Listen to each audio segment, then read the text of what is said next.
everyone. Welcome to episode 102 of the Bob Wahl Show. On the Bob Wahl Show, we talk business, St. Louis, and real estate. Today, we're switching it up a little bit. I have Scott Schaffman with me with Guild Mortgage with Schaffman Jacobs Group at Guild Mortgage, correct? Yes. Is that how you pronounce it? Exactly it.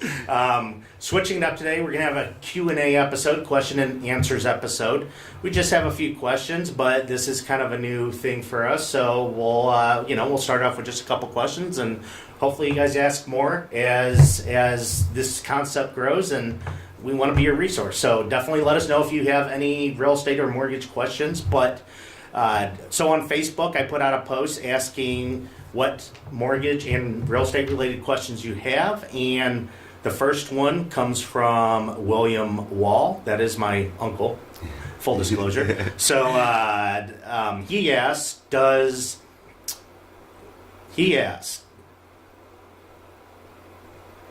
the neighborhood your house is located determine the price or price range of your house? Thanks, Bill, for the question, and thank you for asking an easy one. Yes. Yes, it very much does affect your the value of your house, where it's located. Obviously, that's why certain areas cost, you buy one home in Florissant, that home's going to cost quite a bit more in Chesterfield. Location obviously matters. When I'm determining a value of a home, you start out at a quarter-mile radius, and you see what homes in that quarter mile are selling for. That's the first indicator of what a home's worth. If you're not getting good comparable homes, you go out half mile.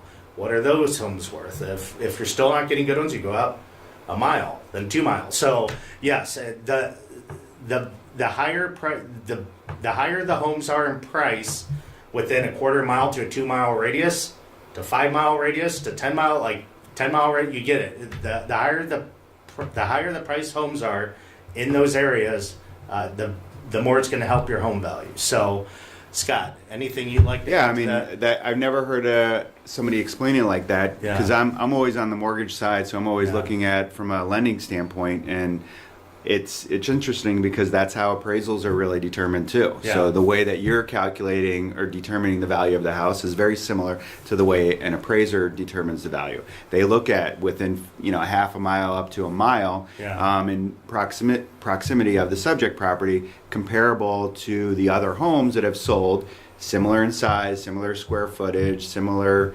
updates, how long the house is, the age and everything. So there's a lot of different variables. So it's good that you guys are aligned, you and the appraiser. So yeah, for sure. Yeah. So short answer though, quarter mile radius, you really want, assuming you're in a traditional neighborhood with say 200-300 homes, 100 homes, 500 homes, whatever, you go a quarter mile radius, you really want that quarter mile radius to have really decent home prices. The quarter mile radius, those are the ones you're really rooting for when you see a home go on the market. Those are the ones you really cross your fingers and hope that they're getting the value out of those homes that they deserve. So I agree. So the next question comes from, I got to pull up the Facebook page here. So the next I love this question. The next question comes from Timothy Andrew Montgomery. Hope you don't mind me using your last name, but he asks, quote, I've long heard the old cliche, when you rent, you're throwing money away. Should young professionals and or people not wanting the responsibility of maintaining a home feel bad about renting? Tim, I absolutely love this question, mainly because that has always bothered me when I hear advertisements about renters throwing money away.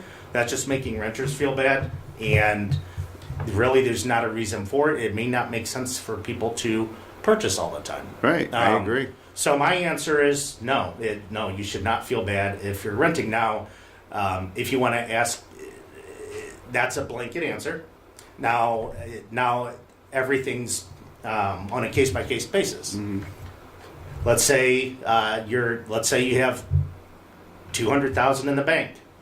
Probably don't, but let's say someone has $200,000 in the bank and they've been renting for 5 years. Well, you might have wanted to just buy a $200,000 home, yes, and not pay $1,500 for your mortgage if you add that up. Absolutely. Let's say that I have a client right now. They're renting in St. Charles, and they're trying to decide rent versus buying. They have 2 kids. They need 3 bedrooms, and they're looking at what it's going to cost them to get the type of home they want. Well, they're looking at $1,800 a month rent. Now, are they throwing money away if they rent? No, not necessarily, but they might be able to get a home for $1,600 a month if they purchase. Yep. So the flip side of that is they might be thinking about moving in 3 years. So maybe they just go with the $1,800 a month and not worry about buying, because if you're not going to live in a home past a certain amount, you're probably going to end up losing money. So short answer, no. Yeah, you should not feel bad about renting. You're probably not throwing money away, but you may want to, you owe it to yourself to make sure you're making an educated decision about renting versus buying. Yeah, I'll chime in if it's okay. Take over. Yep. I agree with you 100%. I would also add that if somebody, is considering moving out of state within the next few years, or if there's some uncertainties with their job and location, then renting is probably going to make more sense, because there's costs in buying and selling, and it takes some time to recoup those costs. So it doesn't make sense to buy something today if you know that you're going to sell in a year.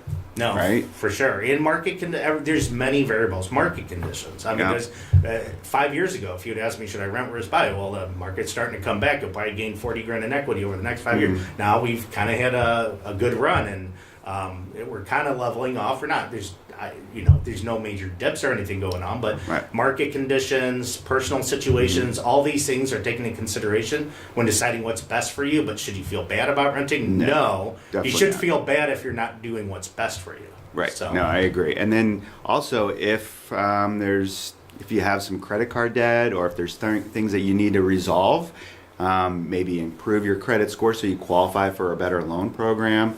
Maybe you're saving for a down payment, so rent maybe makes sense short term. Right. So there's a lot of people are renting right now. But with that being said, typically, if you're going to be living in a house, whether you rent it or you buy it, okay, the payment right now is probably going to be lower if you buy versus whether rent, because those rent payments are fairly high, because that rental market is very, very strong. Yeah. So that's something that I would like to chime in as well. That's very important point. So many things taken into consideration. Yeah. So hope that answers your question. That's simple. It's simple. We got 2 questions today. So perfect. I want to hear more of them. That way we could answer them on the next Q&A episode. So post them in the comments section. They will be answered, believe it or not. So post them. And that concludes episode 102.